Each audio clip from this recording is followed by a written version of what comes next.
Nama penuhnya Puteri Rania binti Mahmud, mesra dikenali sebagai Rania, seorang atlet Muay Thai, peninju usahawan dan personaliti media sosial Malaysia. Rania dilahirkan pada 13 Oktober 2003 dan berasal dari Kuala Lumpur pada tahun 2025. Dia berumur 22 tahun. Dia merupakan anak ketiga daripada 4 adik-beradik dan satu-satunya anak perempuan dalam keluarga.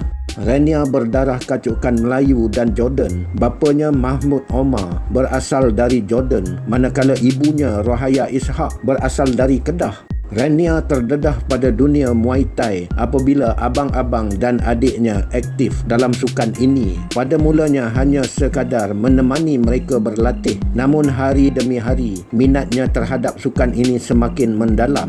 Walaupun ibunya menyokong, bapanya pada awal menolak hasrat Rania untuk bertanding pada perlawanan pertama. Namun setelah beberapa tahun meyakinkan, akhirnya bapanya merestui perjuangannya dengan syarat dia menarik diri jika berasa tidak mampu meneruskan perlawanan. Pada 2023, Rania berkongsi di media sosial bahawa dirinya berazam untuk berjaya walaupun tidak menyambung pengajian, sekaligus mahu menutup mulut segelintir netizen yang mempersoalkan keputusannya. Tahun 2024 menjadi detik manis buatnya apabila berjaya memiliki kereta hasil titik peluhnya sendiri.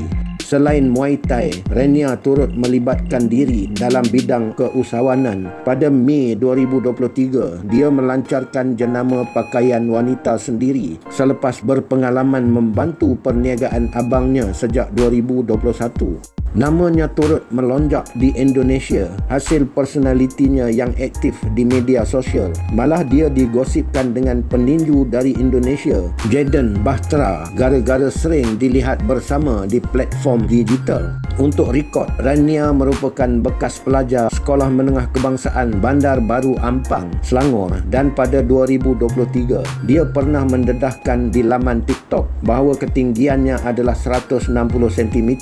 Mengenai soal jodoh, dia mengakui lebih selesa jika pasangannya kelak turut meminati Muay Thai agar memahami rutin latihannya yang padat dan tidak mudah cemburu kerana dia sering berlatih bersama jurulatih dan pasangan lelaki. Salah satu cabaran yang pernah dihadapi Rania dalam bidang ini ialah pertikaian daripada guru dan rakan-rakan semasa di bangku sekolah yang bimbang tentang risiko peranakan jatuh serta kesihatan wanitanya. Namun bagi Rania, kecederaan adalah perkara biasa. Malah dia bijak menyesuaikan latihan dengan mengurangkan fokus pada bahagian perut dan lebih memberi tumpuan kepada kaki serta tangan.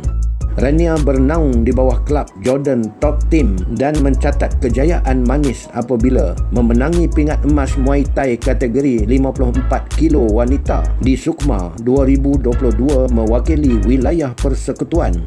Sehingga 2023, kata Rania, dia telah menyertai lebih 50 perlawanan peringkat amatur sejak mula bergiat dalam sukan ini pada tahun 2017.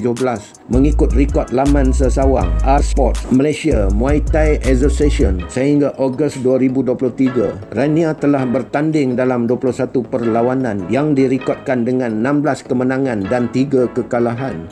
Mengenai latar belakang keluarga Rania pula, 3 lagi adik-beradiknya semuanya lelaki dan terlibat aktif dalam dunia seni bela diri.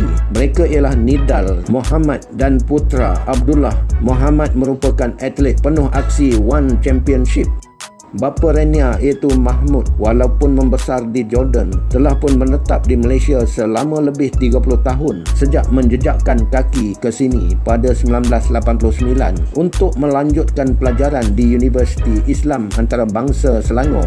Mahmud kemudian berkahwin dengan ibunya Rohaya pada 1993 selepas pertemuan mereka ketika Rohaya yang baru sahaja datang dari kampungnya di Kedah bekerja di tempat penukaran wang.